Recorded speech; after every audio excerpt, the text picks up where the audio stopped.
Watch the ride.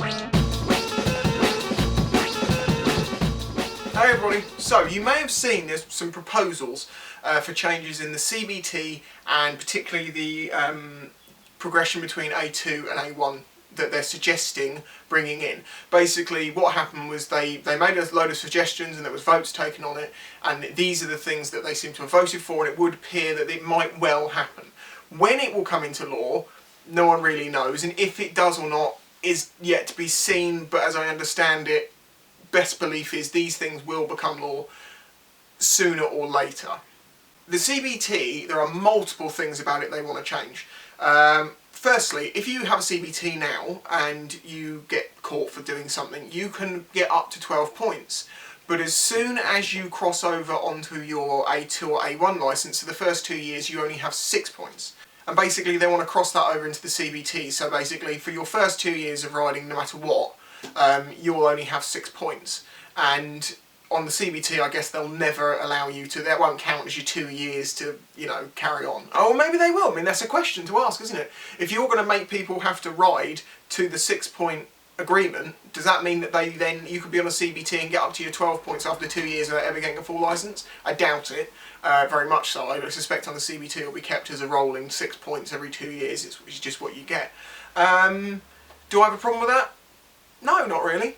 Because, you know, just don't ride like an idiot. I managed to get through all my years of, you know, my 7 years in a 125, and I've got through my over 2 years of riding on, you know, full licence, and I still don't have a single point to my name. So it's not that difficult. You know, maybe I'm just very lucky that I've never been caught, but maybe it's because I do things in the right time and places. I don't know. The other thing about the CBT is they basically want to make it like a car licence, that if you take it on an auto, you can only ride an auto. A lot of people have a misconception about this, that if you take your CBT on an auto, you can ride a manual. There isn't a problem with that, but they want to make it so it would be. How do I feel about that one? I probably agree with it, to be fair. I don't see a problem with someone learning at 16 learning on a scooter, then at 17 going and getting their full licence, not full licence, getting their 125 geared bike and riding it, if you could be sure that they were sensible enough to learn to use it in a car park, so, you know, get to know the gears, because riding a gear bike and an auto bike are very, very different. An auto can be very easy to ride, a manual can be very difficult depending on your abilities and just how well you pick it up. So it does throw in the annoyance, which is if you are on a 50cc ped at 16 and you want to go up to a 125 gear bike at 17, you're going to have to redo your CBT. Unless the school has a 50cc geared bike for you to do your CBT on. But in my experience, 50cc's they have are scooters, and that is that. And the 125s are either scooters or YBRs or things like that, you know, that are geared 125s. But that's going to cause a problem in the middle there. Yeah, I don't know. But I do see the reason why they want to restrict people starting on an auto going to a manual without any training, in the same way that they do it for the car licence. But at the same time, I wish common sense could be trusted a bit more, but I think the problem is common sense can't be trusted anymore, because it just, people just, you know. Another thing they want to add to the CBT is a theory. At the moment you only take your theory test if you want to take your A2, A1 or A licence, not the CBT, and that is just a one-day training course, it's not even a test. I have videos on how to do CBT and what to expect and all that sort of stuff. Although I do argue the point is people say that it's not a test. No, but if you can fail or pass, it kind of is a test. But you have to be really bad to fail. Although sometimes it can just happen. The adding the theory, I think, is no bad thing. The theory is not that difficult, and it only costs about 35 quid to do. So yeah, I think it's worthwhile, because when in my CBT they went, this is the highway code, you should read it, and threw it back in the container. So that I must say, when I say about good training school, who I did my CBTs with was not the person I did my full licence with. The people I did my CBTs with, yeah, they were okay, but they very much did walk that line of, it's a bit long day, let's just shorten it down, let's do that. And I did have some of my CBTs shortened, but the first two were not. Well, the second one was a little bit, but the first one was full length day. And by that point, if you've been riding continuously without a gap, they're really not doing a lot for you. I do agree with that. But it did pick up on some bad habits and probably improved my riding, so not a bad thing really. Another part of the CBT, and this is just complete crap to me, is the CBT has 5 elements, right? Now, let me actually look, let me give you the 5 elements.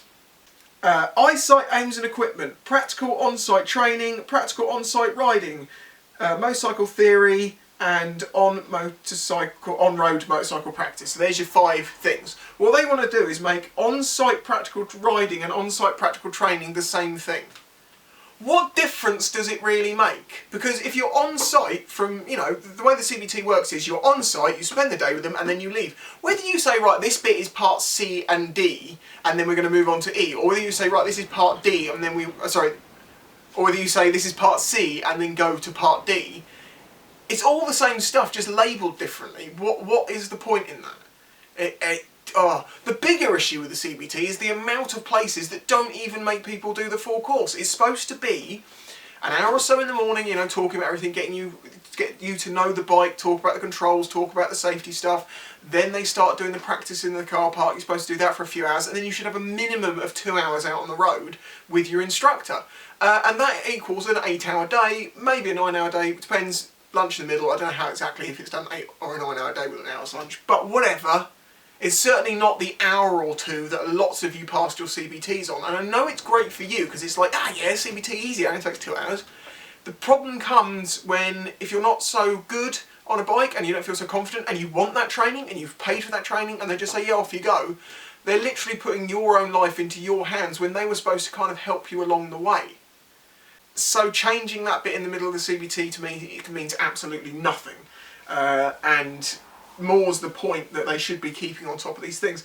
Other bits that are talked about is improvements for the instructors, as in how difficult their qualifications are and how up to date and things like that. And that, yeah, I mean, as long as, an instructor should answer that question. A good instructor can be honestly say whether they are doing things safely or not.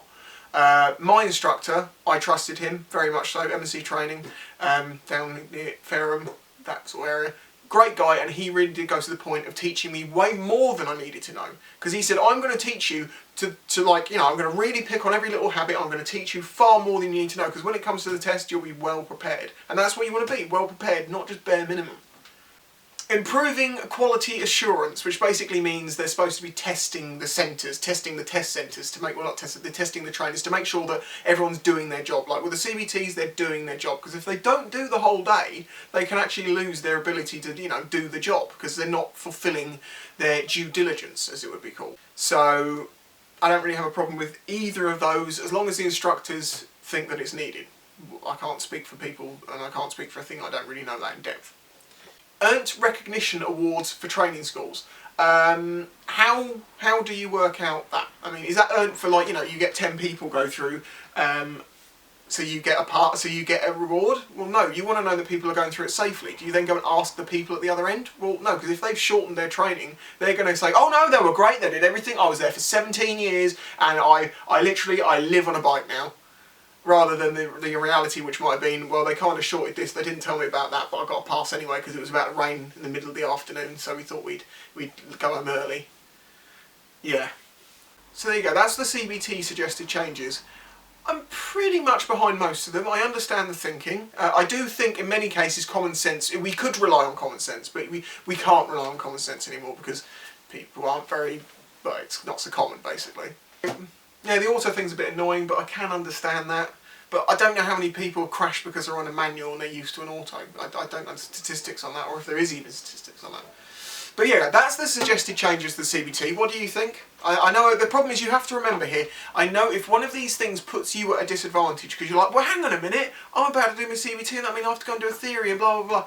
I understand you're going to be pissed off with it in the same way that everyone who was about to believe that they were going to do their A2 and in 2 years' time it would automatically upgrade, and they brought the laws in, which to be fair we knew about quite a way before then. It was in 2013 I believe that happened, wasn't it? Was it 2013 that the rules changed? I think it was, wasn't it? Jesus Christ. But anyway, I can understand their annoyance because you were the people who were first caught by it. But a couple of years down the line, people just accept that's the way that it is. Everyone wanted it to go back to the old system, which was you got an A2 licence, which allowed you to ride up to, well, it's a smaller amount of power, and after 2 years you automatically were allowed to go and ride whatever you wanted. I do not agree with that. Because if you were riding your bike the whole 2 years of your A2 and then you get on to getting to a bigger bike, yeah, I think you probably might be okay. But again, someone riding a less than 50 brake horsepower bike versus somebody who then gets onto a 100 or 200 brake horsepower bike, it's a huge difference, and it is something that needs to be sort of taken into account. I mean, this bike, this XJ6, is only about 75, 80 brake horsepower, so it's less than half of some of the big thousands, and this is still quick, and quick enough for you to not realise how quickly that corner's coming up. Because that's the one big thing I'll say about going from smaller ones, you know, ride 125s and things like that, to ride the big bikes, is your brain has to adjust to the extra speed, things coming at you faster. It's fun. You end up having like tunnel vision because your brain's just going, whoa. And I had the same thing when I went from riding a 400 all the time, my DRZ, to riding a 1000cc. I had the exact same experience. And, you know, sitting on a motorway at 95, 100 mph cruising, which, you know, of course no one ever does that, but say you were, that felt very weird to me. Nowadays it feels quite normal, but then it's because you have the time to think ahead. And where I think most people come unstuck on bikes when they get onto huge bikes is they don't realise how quickly the distance they have to slow down and turn in, how quickly that's being shortened. And the more you accelerate, like exponentially, that's the word, with an extra couple of miles an hour, you get like this exponential increase in braking distance. You know, like if you're doing 20 miles an hour, it doesn't mean that the braking distance is half of what it is at 40. It doesn't work out like that. It's not the way that things work. So that's where I think most people come unstuck. They're not used to that ratio and how quickly the thing closes. Anyway, so with the A2 currently, the way that it is, you basically take your A2, and then when you want to upgrade, you can do this after 2 years, if you want to upgrade to your full licence, you have to go and basically retake the tests again. Now, depending on how confident you are, as I understand it, you could go down the simple route of just booking your Mod 2 and your Mod 1 to do it, and just go and straight do it.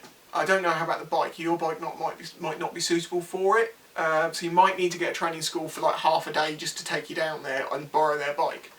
I'm not sure how that would work out, but it isn't quite as much as learning everything afresh. But people are very pissed off at that because I think it's a money-grabbing scheme by the government, and I can kind of see your point when they were coming from a system where it automatically upgraded. But we've talked about the issues of that being a thing. So, I've said in the past, I think the best solution to that is a middle ground. You don't have to do your full licence, your full test again, because you've done that, you've been riding. Just do a training course, like a one-day training course where the trainer will basically take you out and ride with you on a bigger bike, and they'll just see what your mentality's like and see what your skill level's like, and make a decision from there. Although then it puts the person, again, it's like the CBT, it puts the instructor in a lot of very powerful position to put people through really quickly and stuff, so that opens it up to problems. So the idea that they've come up with is that you have to do a minimum of like 7 hours training with a training school to upgrade your licence. So, you know, you've hit the 2-year point, and then you have to go and do, like, you can do a couple of hours one week and a couple of hours another week, and once you get to your 7 hours, that's it, you're done, get on your bike and have fun. So that takes the responsibility away from the instructor, or that at that point, the tester. But it does leave it open to someone who's just barely able to keep it up. You know, 7 hours of training, they skip through it. Maybe it was only 5 hours, you know, or do your deal. We'll charge you a bit less, but, you know. I'm not saying all bike instructors are corrupt, they're really not, but there is a lot of it out there. And I can say that happily, because I have made my videos about, you know, how to ride a bike, talking about CBT and stuff, and I've said they should be doing it this way, and if they're not, they're doing it illegally. I can't believe the stories I've been told by people who have literally just basically walked in and walked out with a piece of paper in their hand. It's fine if you don't crash. It's absolutely fine if you've got this switched on and you understand that a bike only goes as fast as you do this, and you have to understand the stopping distances and stuff, and also don't get, this is another video I might have to lead on to at some point, the overinflated ego of someone who gets onto a bike for the first time. I experienced it to a point, but I've seen some people who are just, you know, they get their first bike, they feel that waft of independence and power, and they feel like an adult, and then someone pulls out from them in the distance, they don't realise it's absolutely nothing. The next thing you know, they're chasing them down the streets and telling them off. Not saying I'm not guilty of that myself in my past, but that's why I try and educate people and say I was dumb. But I was certainly not that bad. I only had a couple of incidences of that in my life. And none of them are recent. Since I had my crash 5 years ago, it switched that you were being an idiot, or you need to understand that you could have a crash on a bike that is 100% not your fault legally, but almost 100% your fault not legally, if you know what I mean. Like there's a lot you can do. As riders, we can't live on the, well, I had right of way. I mean, that might work in a car, and if as long as you don't mind having your car fixed every now and then, yeah, that's going to help you out. Shouldn't be too much bother, you know, you tend not to be going too fast in those sorts of situations. On a bike, 20 mile an hour, someone, you know, doesn't give you right away and you crash and you could die. So you really do have to be like, oh, I will hold back for this car. I will, if someone, you know, someone does something wrong, you have to understand that, yeah, mistakes happen, okay, stay calm, carry on. A lot of people have commented, like, it's quite interesting how someone will do something and like, how did you not notice that? And I'm like, I noticed it, I just don't care. I expect to have idiots on the road. But anyway, I'm getting off the subject here. But so yeah, they are the proposed changes to the licence that we don't know if they're actually going to happen, but if they do happen, which they probably might happen, it won't be when we know. Sorry, we won't know when. But it's going to get talked about, because I know it's going to get talked about, because I saw it happen with the old laws, and people are going to come to me and say, Spicy, what do you think about these new proposed changes? And there's the fact that I've just seen the results of the surveys they're doing hit the news. They're going to come in droves. So thank you for watching. There's my opinions. I understand if you disagree with me on some points, but I think the people who are most likely going to disagree with me are not people like me who've been riding for 10 years and realise, no, that's actually quite a good idea to keep people safe. The people who are mostly going to be pissed off are the ones who are about to do these things.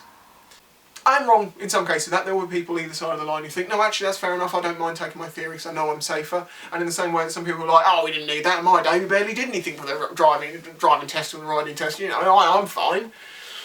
That might be you in your mentalities, and maybe the fact that the bike you started out on had no power.